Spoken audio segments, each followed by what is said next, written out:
Good morning children. আমি আগৰ ভিডিঅ'টোত নেলসন মেণ্ডেলাৰ কোৱেশ্চন এনসাৰ সমূহ আলোচনা কৰি আছিলো। আমি প্ৰথম পাৰ্টৰ কোৱেশ্চন এনসাৰৰ প্ৰথম পাৰ্টত আমি 14 নম্বৰ কোৱেশ্চনটোলৈকে আলোচনা কৰিছিলো। এতিয়া আমি 15 নম্বৰৰ পৰা আমাৰ এই কোৱেশ্চন এনসাৰৰ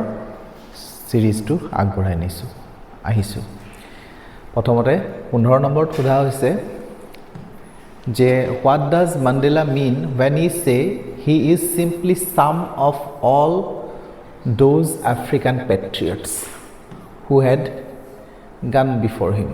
তাৰমানে মেণ্ডেলা এটা কথা কৈছিলে simply the sum of all those African poets নিজকে sum of বুলি কৈছিলে summation of মানে sum of তাৰমানে নেলসন মেণ্ডেলা অকলশৰীয়া নহয় বুলি তেখেতে কৈছিলে। তেখেতে এজন বহু মানুহৰ বহু পেট্ৰিয়টছ many patriotsৰ সাম হয় বুলি কৈছে। So many patriotsৰ সাম is নেলসন মেণ্ডেলা। তেখেতে এই ফিলটো কৰে লেসনটোত আমি এই কথাটো আলোচনা কৰিছিলো যে নেলসন মেণ্ডেলাই ফিল কৰে যে he is not alone, he is the sum of all those African patriots who had gone before him. তাৰমানে তেওঁৰ আগত যিমানখিনি পেট্ৰিয়টছ দেশপ্ৰেমী ঢুকাই গৈছিল সেই গোটেইখিনি দেশপ্ৰেমীৰ সমাহাৰ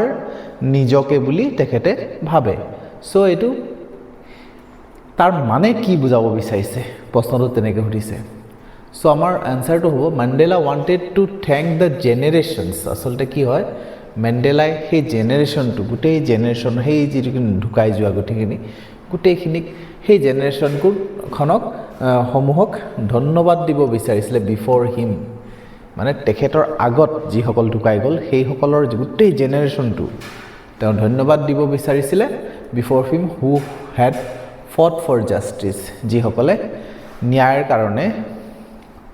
যুঁজিছিলে ফাইট কৰিছিলে ন্যায়ৰ কাৰণে সেইসকলক ধন্যবাদ দিব বিচাৰিছে। He gathered his courage from these brave heroes. আৰু তেখেতে তাৰমানে আচলতে কি সাহসবোৰ সেই যিসকল ঢুকাই গ'ল সেই ঢুকাই যোৱা সাহসী মানুহৰ সকলৰ পৰাহে তেখেতে সাহস সঞ্চয় কৰিছিল। তেখেতৰ নিজস্ব সাহস নাছিলে তাৰমানে ইমানখিনি কৰাৰ। তেওঁৰ সেই সাহসখিনি সেই ঢুকাই যোৱা মানুহখিনিৰ পৰাহে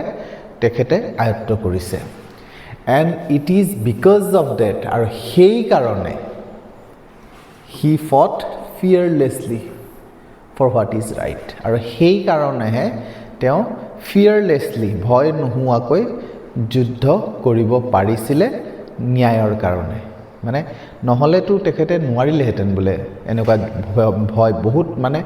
ভয় বহুত আছিলে ৰাস্তাত,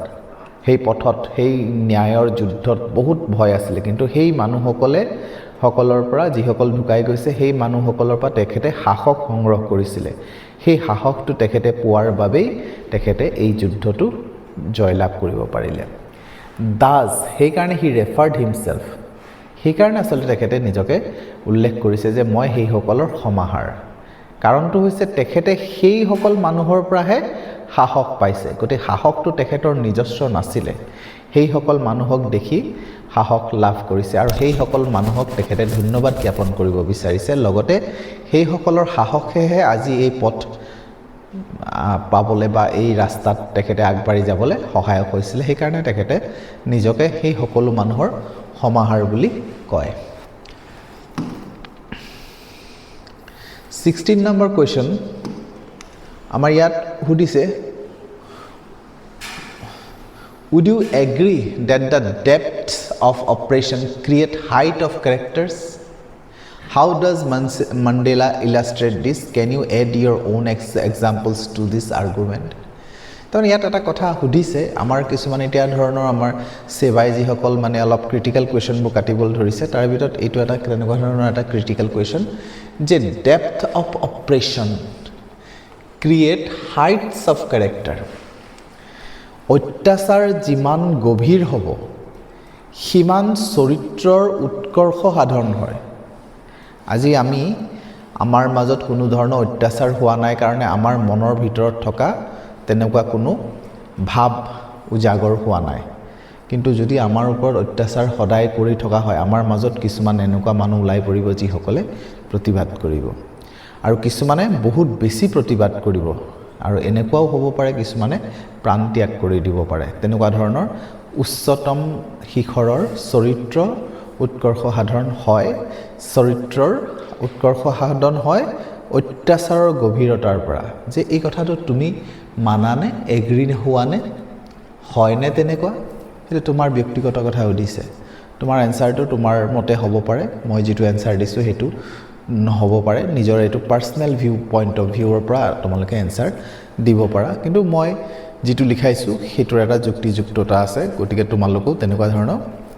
যুক্তি প্ৰদৰ্শন কৰিব কাৰণ যুক্তিৰ ওপৰতহে আনসাৰটোৰ মাৰ্কস ডিপেন্ড কৰিব লগতে আকৌ এই কথাটো মণ্ডেলা এই কথাটো কেনেকৈ ইলাস্ট্ৰেট কৰিছে ব্যাখ্যা কেনেকৈ কৰিছে সেই কথাটো উদিছে আহাচোন আমি কি কৈছে চাও yes I agree that মই এগ্ৰি কৰো যে depth of oppression create heights of character মানে ক্ৰিয়েট কৰে বুলি মই বিশ্বাস কৰো আৰু ইয়াত মই যেটা পঢ়াই আছিল তোমালোকক তেতিয়া মই কনকলতাৰ কথা কৈছিল তোমালোকক হেতু এটা আমাৰ বাস্তৱ জীৱনত আমি জনা এটা উদাহৰণ আৰু ইয়াত আমি চাও Mandela illustrated this by the idea example of all those who had emerged as a great freedom fighters after years of oppression and brutality তেখেতে এই কথাটো এনেকৈ ইলাস্ট্ৰেট কৰিছিল যে তেখেতে কেইটামান উদাহৰণ দিছিল এক্সাম্পল দিছিল সেই সকল মানুহৰ যি সকল তাৰমানে বহুত গ্ৰেট ফ্ৰীডম ফাইটাৰ হিচাপে তেখেতে উজাগৰ হৈছিল উলাই আহিছিল আৰ বহুত বছৰ অপাৰেশন আৰু বিট্ৰুৱেলিটি সহ্য কৰি তেওঁলোকে তথাপি সেই ফাইটাৰ হৈ থাকিলে দো আনইনটেন্ডেড যদিও মানে এই কথাটো কোনো অভিপ্ৰায় নাছিলে ভবাও নাছিলে চিন্তাও কৰা নাছিলে effects of all these was year প্ৰভাৱটো বা পৰিণামটো কি হৈ গল man with extraordinary courage and strength তাৰ পৰিণাম স্বৰূপে মানুহ এনেকুৱা উলাই পৰিলে যিসকল এক্সট্ৰাঅৰ্ডিনাৰী কাৰেজ থকা অসাধাৰণ সাহস আৰু অসাধাৰণ শক্তি থকা মানুহৰ উৎপত্তি হল so one of the greatest example of this our own country আমাৰ দেখত যেটো এনেকুৱা ধৰণৰ আটাইতকৈ ভাল এক্সাম্পল হৈছে where our people were exploited under British rule হেতু হৈছে আমাৰ সেইসকল মানুহ যিসকল ব্ৰিটিছ ৰুলৰ শাসনত ব্ৰিটিছ শাসনৰ সময়ত যিসকল এক্সপ্লইটেড হৈ আছিল অত্যাচাৰ সহ্য কৰিছিল about 2000 years প্ৰায় 200 বছৰ ধৰি as a result of operation such magnitude এনেকুৱা ধৰণৰ বিশাল ভাৱে যেটো মানে হেৰি হৈছিল অত্যাচাৰ হৈছিল তাৰ ফলত India got freedom fighters like Bhagat Singh Pandit Jawaharlal Nehru তো তেনেকুৱা ধৰণৰ আমি উদাহৰণ পাম আমি তেনেকুৱা ধৰণৰ উদাহৰণ পাইছো গতিকে আমি ইয়াত এটা কাম কৰিম পণ্ডিত জৱাহৰলাল নেহেৰুৰ নামটো কাটি পিনে যদি আমি কনকলতা নামটো লিখি দিও আমাৰ অলপ বেছি ভাল হ'ব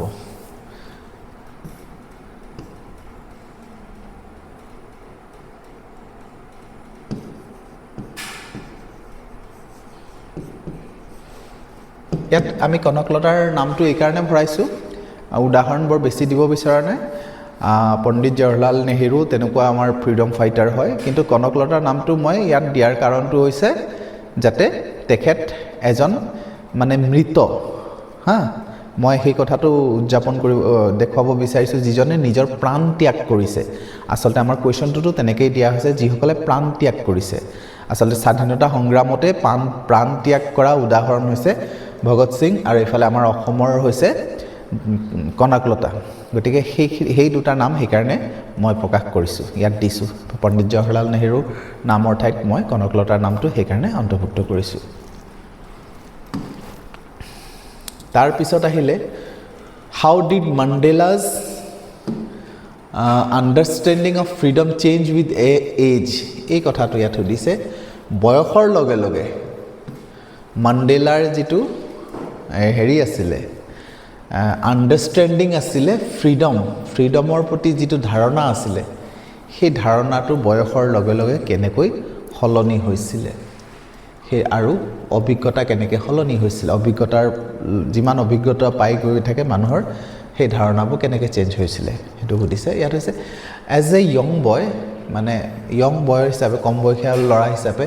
এণ্ড এ ষ্টুডেণ্ট আৰু এজন ষ্টুডেণ্ট হিচাপে মাণ্ডেলাৰ idea freedom was to able to stay out at night সেইটো তেনেকুৱা আছিলে ৰাতি ঘৰৰ বাহিৰত থাকিব পাৰে যাতে read whatever he desire he যি ইচ্ছাকে তাৰ বগে পঢ়িব পাৰে গ' হুৱেৰ এভাৰ হি চুজ য'তে ইচ্ছা তাতে যাব পাৰে যাতে on growing up as a man যেতিয়া ডাঙৰ হৈ আহিলে he realise these were transitory freedoms তেখেতে উপলব্ধি কৰিলে যে এইবোৰ হৈছে ট্ৰানজিটৰী মানে পাৰ্মানেণ্ট নহয় এইবোৰ এই ফ্ৰীডমবোৰ পাৰ্মানেণ্ট নহয় হি ৱাজ লুকিং ফৰ কাৰণ তেখেতে যিটো বিচাৰিছিলে সেই তেনেকুৱা ধৰণৰ নহয় বিকজ কাৰণ কি they are basic and honourable freedom যিটো আচল কথা হৈছে বেচিক এণ্ড অনাৰেবল ফ্ৰীডম সেইটো হেড বিন টেকেন এৱে সেইটোতো কাঢ়ি লোৱা হৈছিলে বেচিক যিটো আমাৰ হেৰি থাকিব লাগে জীয়াই থকাৰ সন্মান থাকিব লাগে সেইটোতো দিয়া নাছিলে there was no' liberty to have peaceful marriage শান্তিপূৰ্ণ বিবাহ জীৱন কটোৱাটো তেওঁলোকে কোনো ধৰণৰ লিবাৰ্টি নাছিলে ফেমিলি চলোৱাৰ লিবাৰ্টি নাছিলে জীৱন চলাই নিয়াৰ কোনো লিবাৰ্টি নাছিলে সেইটো হৈছে বেচিক এণ্ড অনাৰেবল ফ্ৰীডম সেইটো তেখেতৰ দিয়া নাছিলে so' dark skin people were deprive of their fundamental human rights যে যিসকল কৃষ্ণাংগসকলৰ মৌলিক অধিকাৰৰ পৰা তেওঁলোকক বঞ্চিত ৰখা হৈছিলে for them freedom was an illusion সিহঁতৰ কাৰণে ফ্ৰীডমটো এটা ভ্ৰান্ত ধাৰণাৰ নিচিনা আছিলে চ' আগবাঢ়িছোঁ 18 নম্বৰত কৈছে যে how did Mandela's hunger for freedom change his life যে তেখেতৰ যিটো ভোক আছিলে মানে ফ্ৰীডমৰ কাৰণে ভোক মানে ফ্ৰীডমৰ ইচ্ছা স্বাধীনতা হ'বৰ কাৰণে স্বাধীনতা লাভ কৰাৰ বাবে যি হেৰি কি বুলি কয় যিটো ভোক ইচ্ছা সেই ইচ্ছাটো কি হৈছিলে চেঞ্জ হিজ লাইফ সেই ইচ্ছাটোৱে তেখেতৰ জীৱন পৰিৱৰ্তন কৰি দিছিলে কিয় ইয়াত কৈছে ওৱান্স মাণ্ডেলা ৰিয়েলাইজ যেতিয়া মাণ্ডেলাই বুজি পালে হাংগাৰ ফৰ ফ্ৰীডম তেখেতে যিটো তেখেতৰ ফ্ৰীডমৰ কাৰণে স্বাধীনতাৰ কাৰণে যি ভোক আছিলে সেই কথাটো যেতিয়া বুজি পালে his life change forever তেওঁৰ জীৱনটো সম্পূৰ্ণভাৱে সলনি হৈ গৈছিলে it transformed him from a family loving to a man of his people and frighten young man into a bold one তাৰমানে সেইটোৱে কি কৰিলে ফেমিলি মেন আছিলে তেখেতে প্ৰথমতে মানে পৰিবাৰৰ মানুহ হিচাপে আছিলে পৰিবাৰত থকা মানুহ হিচাপে আছিলে আৰু সেই পৰিবাৰত থকা মানুহ হিচাপটোক কি কৰি দিলে আৰু ভয় খোৱা মানুহ আছিলে যাক নেকি সাহসীয়াল বনাই দিলে আৰু he build his entire life গোটেই জীৱনটো তেখেতে এনেকৈ গঢ়ি ল'লে around fighting for the basic and fundamental rights for his community তেখেতসকলৰ সেইসকলৰ মানে কৃষ্ণাংগসকলৰ কমিউনিটিৰ কাৰণে যিটো বেচিক ফাণ্ডামেণ্টেল ৰাইট যিটো নেকি মৌলিক অধিকাৰ সেই মৌলিক অধিকাৰৰ কাৰণে তেখেতে গোটেই জীৱনটো মানে উৎসৰ্গিত কৰিছিলে সেই সংগ্ৰামৰ কাৰণে হি ৱাজ মোৰ চেলফিছ এণ্ড ভাৰ্চুৱাছ দেন এভাৰ কিন্তু তেখেত মানুহজন এনেকুৱা আছিলে যে বহুত চেলফিছ আছিলে কিন্তু সেইজন মানুহক ট্ৰান্সফৰ্ম কৰি দিলে আগবাঢ়িছোঁ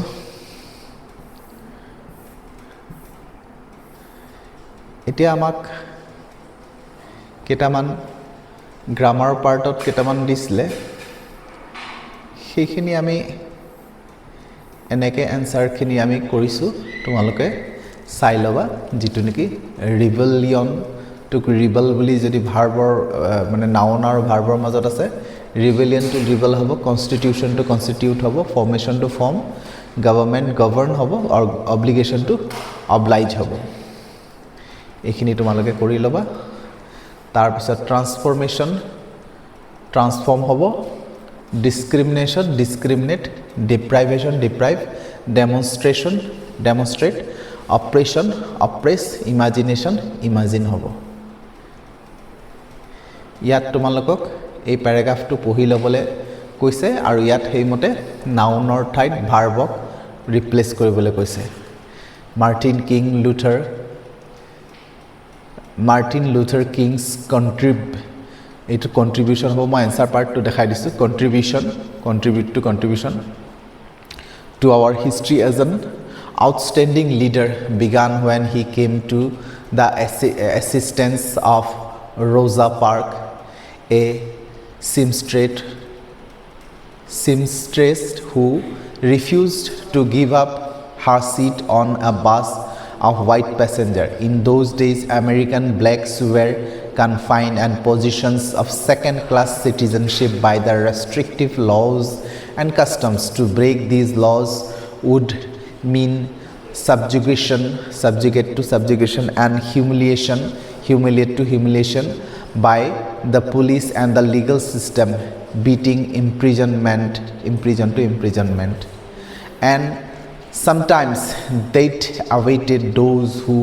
defied the system. Martin Luther King's tactics of protest involved non-violent resistance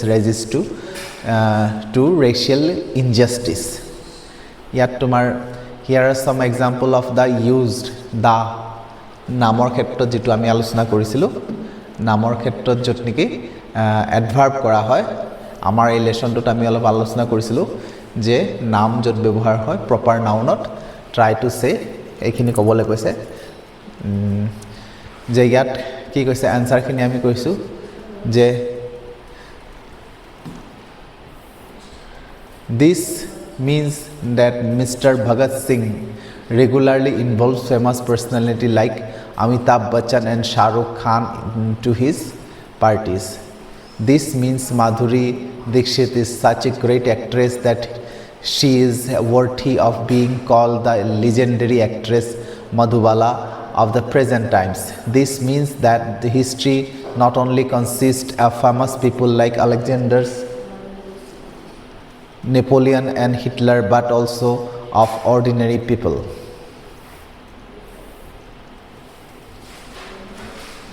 এইখিনি কলম তোমালোকক ম্যাচ কৰিবলৈ দিয়া হৈছে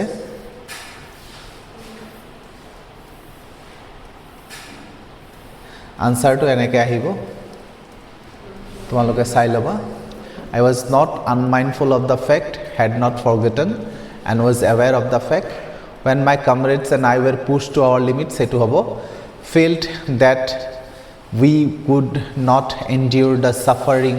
any longer 3 number 2 to reassure me and keep me going etu hobo help me continue to live in hope in this very difficult situation side number 2 the basic and honorable freedom of earnings my keep etu is earning enough money to live on amar ei question answer series to manote ami khamorisu so tumalokok yar pisot ami belek class etar বা ইয়াৰ ওপৰত আমাৰ MCQ question আছে আৰু কিছুমান মানে insight question যেটো কওঁ আমি ইনসাইট কোৱেশ্চন কিছুমান আছে হেখিনি আমি পিছৰ সিৰিজটোত বা ক্লাপিছৰ ভলিউমত আমি আলোচনা কৰিম থ্যাংক ইউ